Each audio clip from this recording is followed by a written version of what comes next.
communication with the young person, so keeping them in the loop, knowing what's happening.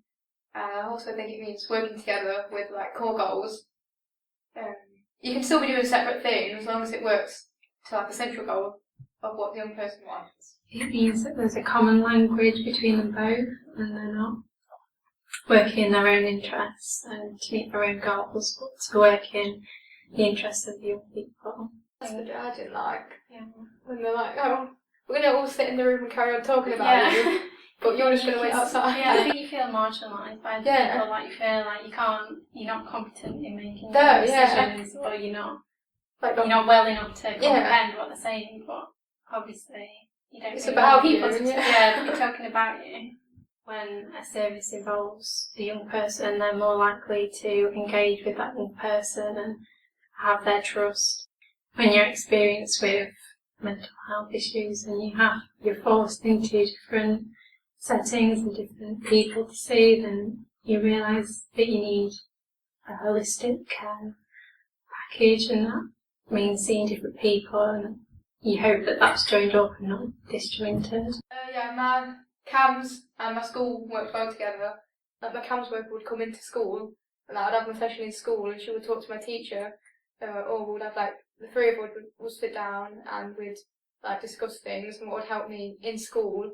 So like instead of just like this is school and this is CAMS, they came together to benefit me as a whole. It's taken that extra 50 minutes to travel that made like all the difference to me, because it meant I was able to see someone like every week. Even if the teams don't think it's visible, you can always you can pick up on tension, and that didn't make a very nice atmosphere for me. Like I felt like I was taking sides, especially when I wasn't feeling great. So it just added to my feelings. There needs to be more knowledge or awareness within services about other services. Even just simple, like how it works and how you get referred. Or like when I was in an eating disorder service, I was told about this place, and it was just like said, oh, you can go here, but didn't really like say, oh, we'll help you get involved in this. I think it would be a good idea if different services did like group training. I suppose that would help with like language. From the initial start of training to be in a care setting, that you work together. If you think of it like a jigsaw, you have all the pieces and they're all the different teams and people working with you. And if they're scattered about everywhere, you're never going to come together and make the jigsaw. You're never going to make the bigger picture. So I think coming together, like face to face, and talking about with the young person what they want, what would work, I think that's important.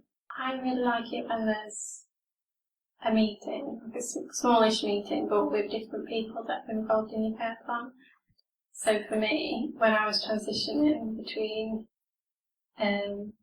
children's services and adult services, there was a meeting held at my school, so there was different people from different specialities, like school, an eating disorder service that had just come out of inpatient, community adult mental health, and CAMS. So there's different people working together for the same as me. When I left my service, this is relevant, but I got like a document describing it was kind of like a summary of my time in the service, and I think that's helpful to go to another service with. So it's like in it said what worked best and what I responded to best, and my background and stuff. I think that's useful definitely too, because then you've got that and you can decide if you want to show it to another service.